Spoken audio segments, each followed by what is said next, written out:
ఇచ్చిన మాట ప్రకారం హామీలను నెరవేర్చే సీఎం జగన్ అయితే ఎన్నికల కోసమే హామీలిచ్చి విస్మరించే వ్యక్తి చంద్రబాబు అని నెల్లూరు ఎంపీ ఆదాల ప్రభాకర్ రెడ్డి విమర్శించారు.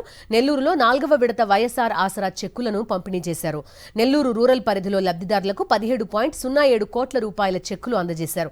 వైఎస్ఆర్సీపీ ప్రభుత్వం అధికారం చేపట్టిన నాటి నుంచి మహిళల అభ్యున్నతే రాష్ట్ర అభ్యున్నతిగా సంక్షేమ పథకాలు చేపట్టారన్నారు. ఎన్నెన్నో కార్యక్రమాల ద్వారా మహిళా సాధికారతకు పెద్దపీట వేస్తున్నారు. ఇంతలా అభివృద్ధి చేస్తున్న జగన్మోహన్ రెడ్డిని వైఎస్ఆర్సీపీ అభ్యర్థులను మరోసారి ఆశీర్వదించాలని పిలుపునిచ్చారు.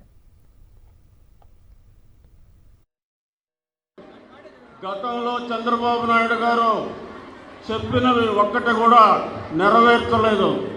ఈరోజు మన ముఖ్యమంత్రి వైఎస్ జగన్మోహన్ రెడ్డి గారు చెప్పిన ప్రతి కార్యక్రమం కూడా ఒక్కటి కూడా తక్కువకుండా చేయడం జరిగింది. ఈరోజు మీకు 4 విడతల్లో మన నెల్లూరు రూరల్ నియోజకవర్గంలో ఉండే సోదరీమణులకు 4 విడతలు కలిపి 70 కోట్ల రూపాయలు మనకి విడుదల చేయడం జరిగింది.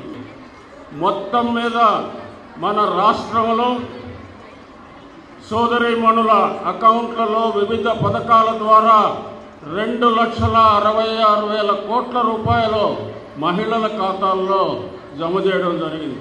ఇంత పెద్ద ఎత్తున గతంలో ఎప్పుడూ కూడా జరగలేదని కూడా మీ అందరికీ కూడా తెలియజేసుకుంటున్నాం.